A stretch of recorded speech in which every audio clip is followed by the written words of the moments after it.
Welcome to Making the Case. I'm Yodit Tewolde. We start tonight with news from the National Football League. They will no longer use race norming when evaluating brain damage in players, a practice that determines their eligibility to claim part of a $1 billion concussion settlement. For years, the league has used the algorithm on dementia tests, which assumed that black players entered the league with lower IQs than their white counterparts.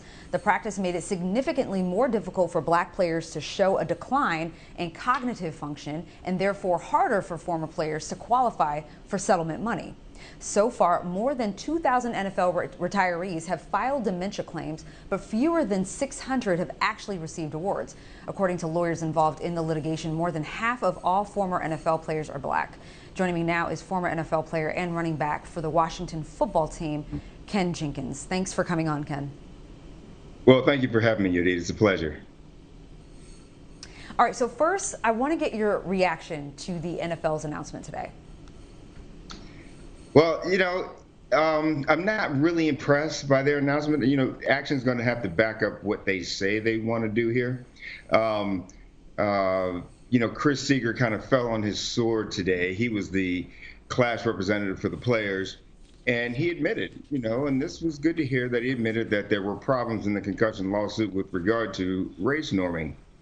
The problem is he then went on to blame the system, but it was a system that he helped create.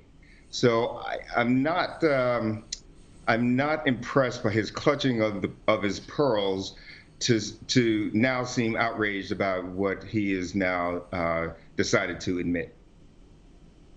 Yeah, he definitely walked his statement back. All right, so tell us, how did you get involved in advocating against this practice of race norming?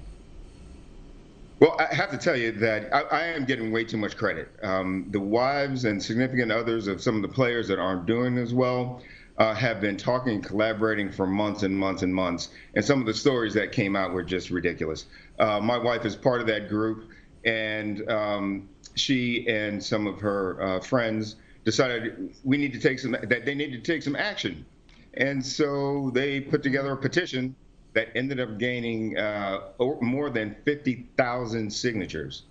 And, as we would talk in the evenings about what was going on, it was pretty evident they needed a former player who doesn't have a case to speak out on behalf of the guys and their families who cannot. Yeah. No, I read about your wife, yours and your wife's efforts that essentially got the NFL to this point. 50,000 petitions that she dropped off at the court, correct? Where the case has been filed? That's correct. We did it in Philadelphia, and we tried to garner some media attention, and the AP picked it up. There'll be a story on Nightline tomorrow that we will be a part of, and it's starting to gain some steam. But I just have to say that the NFL and their lawyers are big and strong and powerful and smart. And we need a formidable opponent in the room with them. And I don't think that Chris Seeger is that person. And besides that, there are no other black faces in the room. Now, they did convene another advisory group that includes more physicians, and some of them are black, actually. And that's great. Yes. On the medical side. Maybe they can do some good there. But the issue is still coming to an agreement with the lawyers, and those NFL lawyers are fierce. And I believe we need better representation. Yes, so black legal advocates is what you're saying. All right, so yeah, I think we need both, and I think we need. Yeah, I'm sorry. Go ahead. I'm sorry. Go ahead. I think we need that, and I think we need to have some players in the room. See, what folks don't really realize is that I can give you 5 or 10 highly successful black former players who've had great careers in both the health field and in the legal profession. And we don't have that voice in the room. And those guys have the experience of both. I see. Well, for those who've never heard of race norming until now, like myself, can you give us some background on its origins? So, don't get me to talking too much about the science of this thing, but no, I get it. but there's a history of race norming that began really as a way to sort of level the playing field for Black people in general. And if you look at like um, uh, uh, rules that for quotas and but that was sort of, that's how it kind of started in my understanding. But the way it's been applied now and applied to in neuropsychology and trying to evaluate guys' cognitive functions, it's being applied inappropriately and heavily weighted against Black players. You can just think about how many Black players are actually mixed race. And so it just makes it a ridiculous way to try to evaluate someone's cognitive decline or someone's cognitive ability.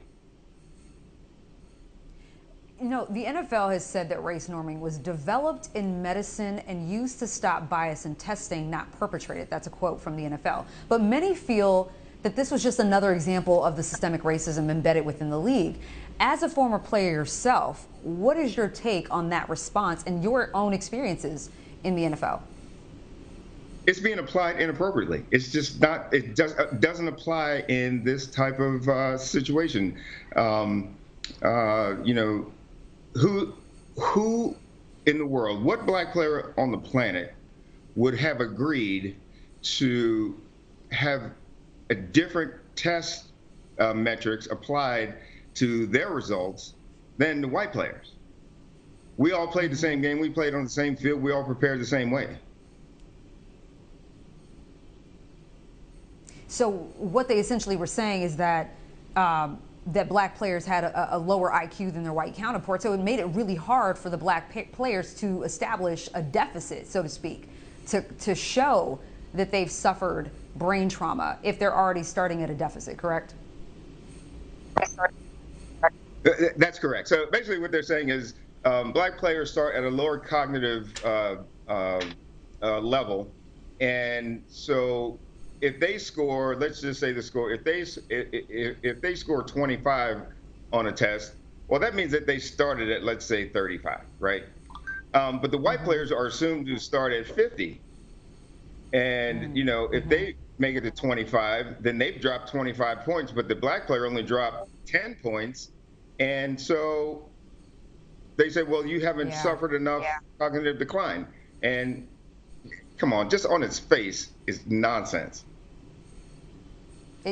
Absolutely. So, okay, so the NFL said they'll stop using race norming as a practice. So what's next, especially for those ex-players who may have been discriminated against in their claims? What happens to those individuals? Do they get to claim eligibility for this settlement?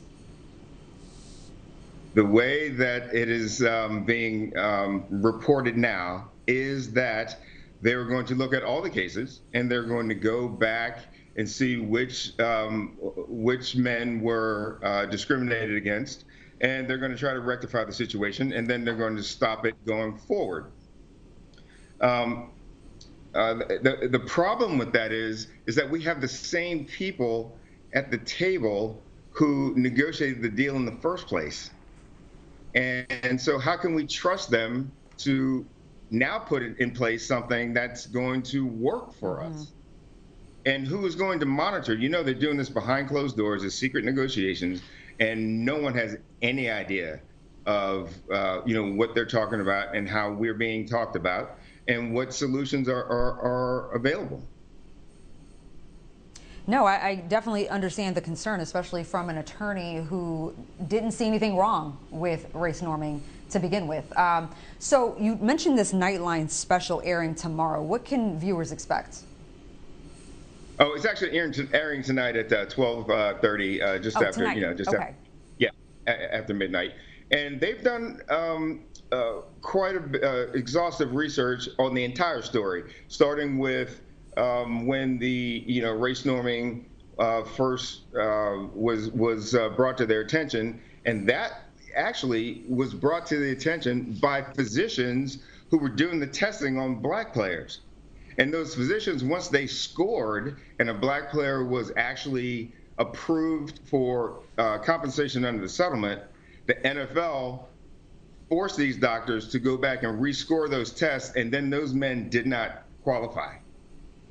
So they're going to tell you that entire story. They're going to point out a couple of Najee Davenport is one gentleman whose lawyer brought the suit for race norming because he had originally, I believe, qualified for compensation.